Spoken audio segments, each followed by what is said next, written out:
ప్రతిపక్ష నాయకుడు వైఎస్ జగన్ దెబ్బకు టీడీపీ కేబినెట్లో 2 పెద్ద తలకాయల వికెట్లు పడబోతున్నాయి. ఏపీ కేబినెట్ విస్తరణకు ఏప్రిల్ 2న ముహూర్తం ఖరారు అయిందని వస్తున్న వార్తల నేపథ్యంలో అవినీతి ఆరోపణలను ఎదుర్కొంటున్న పలువురు మంత్రులకు చంద్రబాబు ఉద్వాసన పలుకుతున్నాడు.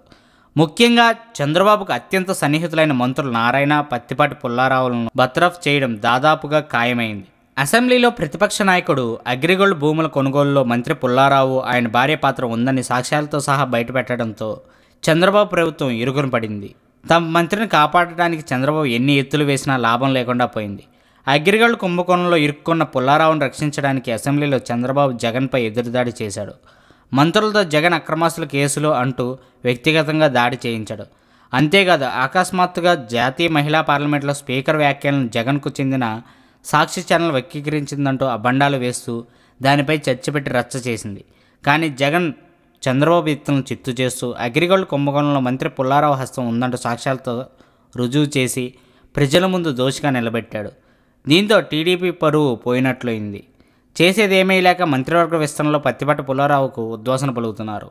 అలాగే ఇంకో మంత్రి నారాయణకు కూడా 10th పేపర్ లీకేజీతో సంబంధాలున్నాయంటూ జగన్ సాక్ష్యాలతో సహా చూపిస్తున్న తరుణంలో ఇప్పుడు సేమ్ టు సేమ్ వేటు నారాయణకు కూడా తగిలే అవకాశం ఉందని రాజకీయ విశ్లేషకులు అంటున్నారు. మొత్తానికి జగన్ బాణం ఇద్దరు టీడీపీ మంత్రులకి గట్టిగా గుచ్చుకుందనే చెప్పాలి. అది సంగతి.